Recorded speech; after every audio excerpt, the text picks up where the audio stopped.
Hello दोस्तों, स्वागत है आपका मेरे यूट्यूब चैनल नॉटेलजी ब्लॉग्स में। तो आज की जो वीडियो है वो है हमारी टाटा नैनो के ऊपर, क्योंकि मुझे कमेंट में बहुत सारे लोग एक ही क्वेश्चन बार बार कर रहे थे, जो कि क्वेश्चन था कि भाई हमारे जो टाटा नैनो है उसके रियर टायर जो हैं वो एक साइड से घिस रहे हैं, चाहे वो अंदर की साइड हो या बाहर की साइड हो। तो इस तरीके की प्रॉब्लम उनके साथ में आ रही थी और मुझे ये क्वेश्चन मतलब काफ़ी लोगों ने पूछा था, जिसकी वजह से कि मैंने सोचा कि इसी टॉपिक के ऊपर एक वीडियो बनाई जाए, क्योंकि काफ़ी टाइम से मेरी वीडियोस भी नहीं आ रही थी, क्योंकि मुझे कोई टॉपिक ही नहीं मिल रहा था इस चीज़ का वीडियो बनाने का। तो अभी 4-5 महीने पहले मेरे साथ भी यही हुआ था कि मेरी गाड़ी के जो है रियर टायर जो है वो एक साइड से मतलब अंदर की साइड से घिसना शुरू हो गए थे, जिसकी वजह से कि मैंने उसमें अपने टायर जो है चेंज करवाए थे, सेकेंड हैंड टायर डलवाए थे, और साथ में ही मैंने जिस वजह से वो प्रॉब्लम आ रही थी वो प्रॉब्लम भी सॉल्व करी थी। मेरे दोस्तों ने ही मैंने टाटा में भेजी थी, जो कि आप लोगों को पता होगा कि मैं ऑटो इलेक्ट्रिशियन हूँ और मैं डीलरशिप में बहुत सारी जगह पे जॉब कर चुका हूँ, जैसे कि टाटा सेवरले, होंडा, फोर्ड, और अभी मैं लग्जरी ब्रांड में हूँ। तो इस तरीके से मैंने अपने दोस्तों को बताई प्रॉब्लम, तो उन्होंने कहा था कि हमारे पास लिया ना और हम इस प्रॉब्लम को सॉल्व कर देंगे। तो गाड़ी की प्रॉब्लम तो सॉल्व हो गई, बट मैंने उसके बाद से अभी तक गाड़ी को 4-5 हज़ार किलोमीटर चला लिया है। तो मैं यही देख रहा था तब से कि मैंने इस वजह से पहले वीडियो नहीं बनाई थी, ताकि मैं आप लोगों को बता सकूं कि ये वर्क करता है या नहीं करता है, जो जुगाड़ मैंने इसमें किया है, और वो सही तरीके से करता है नहीं करता है, इस चीज़ को भी देखना था मुझे।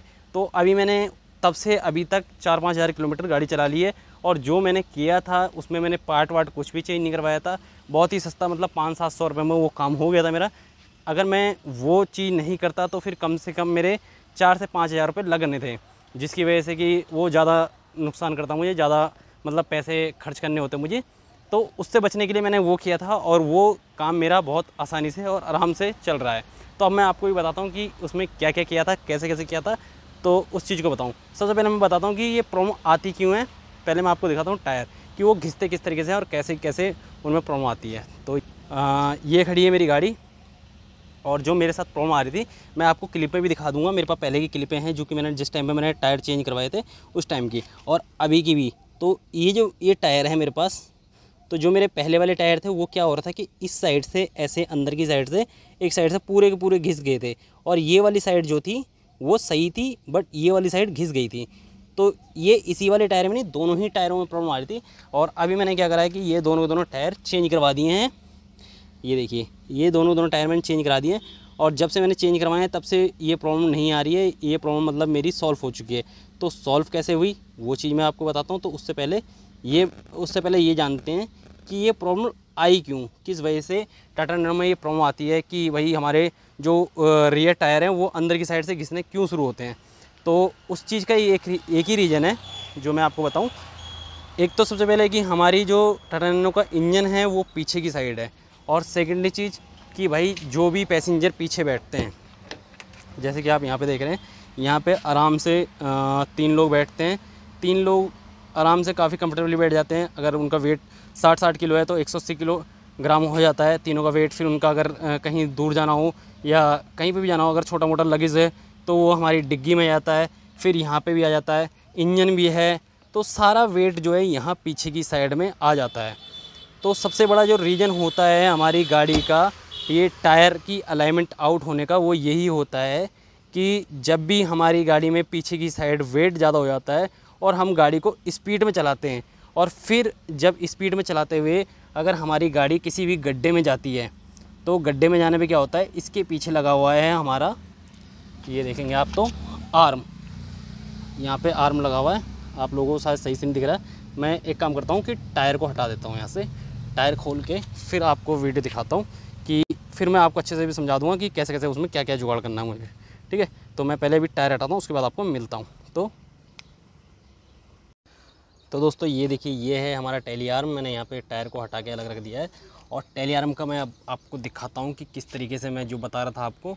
ये टेली आर्म हमारा होता है कनेक्ट यहाँ पे चीज़ के साथ में, जैसे कि आप देख रहे होंगे वहाँ पे भी कनेक्ट है, वो रहा, और यहाँ पे भी। इसके बाद ये आ जाता है यहाँ पे हब में, जो हमारा ये पूरा वो है, इसके अंदर ड्रम में ब्रेक्स हैं, और ब्रेक के साथ ही में गियर बक्से से हमारा आ रहा है एक्सल, फिर यहाँ पे आके फिट हो जाता है, जो कि इसे पावर देता है और घुमाता है। तो यहाँ पे ये सारी चीज़ लगी है, और आर्म इन सब चीज़ को कनेक्ट करता है। जैसे कि देखिए आप यहाँ पे शॉकर की स्प्रिंग, यहाँ पे फिर ये आ गया पूरा का पूरा ड्रम हब, और इस तरीके से चेचिस भी इसके साथ ही कनेक्ट है। तो होता ये है कि जब भी गाड़ी में पीछे वेट होता है और वेट होने के बाद जैसे कि इंजन भी है, पैसेंजर भी बैठ गए और थोड़ा बहुत लगेज भी है, तो वेट होने के बाद जब हम गाड़ी को स्पीड में चलाते हैं 60, 70, 80 की स्पीड में, और उसके बाद जब गाड़ी किसी गड्ढे में गिरती है, मतलब गड्ढे से पार होके जाती है, तो उस टाइम पे क्या होता है, ये जो है पूरा इस तरीके से नीचे को जाके फिर ऊपर आता है। तो उस वक्त क्या होता है, और ये एक दो बारी में नहीं, अगर ज़्यादा बड़ा गड्ढा है तभी ये होता है। छोटे मोटे गड्ढों में ये प्रॉब्लम नहीं आती, या बार बार आप किसी ख़राब रास्ते में चल रहे हैं और बार बार उसी तरीके से मतलब तेज़ी से चला रहे हैं और फिर वो गड्ढे में बार बार गिर रही है, तब ये प्रॉब्लम आती है कि ये जो आर्म होता है ये हल्का बैंड हो जाता है। अगर इसमें 1-2 इंच का भी फ़र्क आएगा तो भी आपकी गाड़ी का नुकसान होगा और टायरों को ये खाना शुरू कर देगी अंदर की साइड से।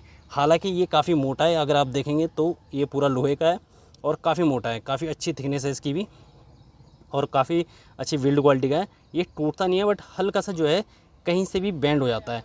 तो इसके लिए क्या करना है हमें, जिससे कि ये रियर टायर ना खाए, उसके लिए हमें क्या करना है कि जो मैंने इसमें जुगाड़ किया, अगर आपको दिखाऊं तो 1 मिनट। तो ये देखिए, ये जो मैंने इसमें जुगाड़ किया था, मुझे इसको जब मैंने कंपनी में पूछा तो फिर बंदों ने सबने बोला कि भाई इसको पूरा कंप्लीट चेंज करना होता है। बट जो एलिमेंट वाला भाई था उसने मुझे बताया कि भाई इसमें एक और चीज़ होती है, एक और जुगाड़ होता है, वो अगर आप कराना चाहते हो तो वो उससे भी सही रहता है, गाड़ी बिल्कुल ओके चलती है। मैंने कहा ठीक है, क्योंकि उन्हें 10 साल का एक्सपीरियंस है टाटा में और इस चीज़ को प्रॉब्लम को उन्होंने कई बार सॉल्व किया था। तो उस चीज़ के लिए उन्होंने मुझे बताया था कि इसमें जो है, यहाँ पर देखेंगे आप तो ये देखिए, ये यहाँ पे एक वॉशर डली हुई है। तो उन्होंने पहले अलाइनमेंट नापी टायर लगे हुए में, अलाइनमेंट नापने के बाद उनको पता पड़ा कि कितनी इसमें अलाइनमेंट है, क्या है। तो उन्होंने यहाँ पे ये देखिए, ये वॉशर डाली है इस तरीके से, और वॉशर डालने के बाद जो है इसकी फिर से अलाइनमेंट करी तो अलाइनमेंट बिल्कुल ओके आ गई। तो इसी तरीके से यहाँ पे एक वॉशर डाली है और नीचे की साइड अगर मैं आपको दिखाऊँ तो नीचे वॉशर नहीं डली, सिर्फ एक ही वॉशर में इसका काम हो गया, मतलब ये सही हो गई, ठीक हो गई। ये देखिए आप, अगर मैं ऐसे दिखाऊं तो ये है इसका हब और यहाँ पे टैली आर्म के, ये देखिए ये टैली आर्म है, ये पीछे इंजन टैली आर्म, और यहाँ पे इस तरीके से इसमें अगर आप हल्का सा गैप देख रहे हैं वहाँ पे, तो एक वो लगा रखा है, वॉशर डाल रखी है। तो इससे क्या होगा कि वॉशर वो आ गई पूरी की पूरी और इससे अलाइनमेंट हो गई बिल्कुल ठीक। तो मेरी गाड़ी की अलाइनमेंट ठीक हो गई। उसके बाद अगर आप इस साइड भी देखेंगे तो इस साइड में वॉशर नहीं डली हुई है, सिर्फ और सिर्फ इसी साइड में डली हुई है वॉशर, ठीक है जी। तो इससे क्या हुआ कि जो 1 इंच का या आधे इंच का जो फ़र्क पड़ रहा था वो हो गया मेरी गाड़ी में ख़त्म। और मेरी गाड़ी में फिर मैंने जब वो करा और जो मेरे पिछले टायर थे वो घिस रहे थे, वो मैंने क्या करा कि चेंज करा। ये सेकेंड हैंड टायर लिए मैंने, फिर ये सेकेंड हैंड टायर मैंने सेकेंड हैंड मार्केट गया था, वहाँ से लेके आया था। तो अभी अगर आप देखेंगे तो 4-5 हज़ार किलोमीटर मैंने ये टायर चला लिए हैं। आप देखिए इस साइड में भी देखिए, इस साइड की भी ये जो चीज़ें हैं, ये जो 2 कट दिख रहे हैं ये बिल्कुल एक्यूरेट है, सही है। और साथ में ही अगर आप इस साइड की जो ये अंदर की साइड है यहाँ के भी देखेंगे तो ये भी बिल्कुल ठीक है। तो हल्के फुल्के पहले के भी घिसे हुए थे और अब थोड़ा बहुत टायर घिस चुका है। हालांकि मैंने ये टायर काफ़ी सही लिया था, 900 रुपये का टायर पड़ा था मुझे एक टायर, और दोनों टायर 1800 रुपये करीब, और फिर उसके बाद 150 रुपये मैंने शायद इन्हें चेंज करने के दिए थे। तो इस तरीके से इस गाड़ी में जो प्रॉब्लम थी वो हुई थी सॉल्व। उसके बाद मैंने क्या कराया था कि अलाइनमेंट जो करवाई थी, अलाइनमेंट भी करवाई थी इसकी। बट इस प्रोसेस में ये नहीं होता है कि हमने एक बार निकाला और वो वॉशर डाली और गाड़ी हो गई ओके, ऐसा नहीं होता है। इसमें क्या करना होता है कि हमें कई बार अलाइनमेंट करनी होती है, बार बार खोलना पड़ता है, बार बार वॉशर डालनी पड़ती है कि कौन सी वॉशर डलेगी, कितना 1 वॉशर डलेगी, 2 वॉशर डलेगी। तो उसके लिए क्या होता है कि 2-3 बार ये टायर खुलता है, फिर फिट होता है, खुलता है, फिट होता है, अलाइनमेंट की मशीन में लगती है, अलाइनमेंट नापी जाती है। तो इसमें मतलब कि आराम से 2-3 घंटे लग जाते हैं। और जो बंदा ठीक करने वाला होता है वो भी काफ़ी पेशेंस वाला होना चाहिए, जिससे कि वो ये काम कर सके। बहुत सारे लोग तो मना ही कर देते हैं, वो ऐसा जुगाड़ करते ही नहीं हैं। तो उसके लिए क्या खोलना होता है, यही मैं आपको दिखा दूँ।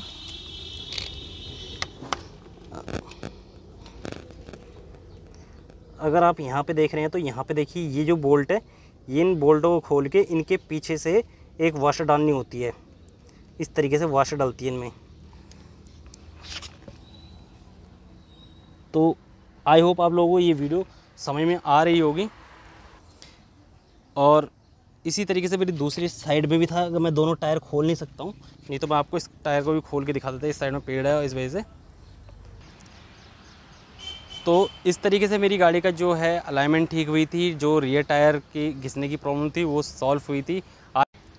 तो दोस्तों जैसे कि आप लोगों ने देखा कि मैंने आपको बताया कि इसमें क्या क्या प्रॉब्लम आती है गाड़ी के रियर टायर में, किस तरीके से हमें उसे सॉल्व करना है, क्या चीज़ उसमें हमें देखनी चाहिए, किस वजह से ये प्रॉब्लम आती है।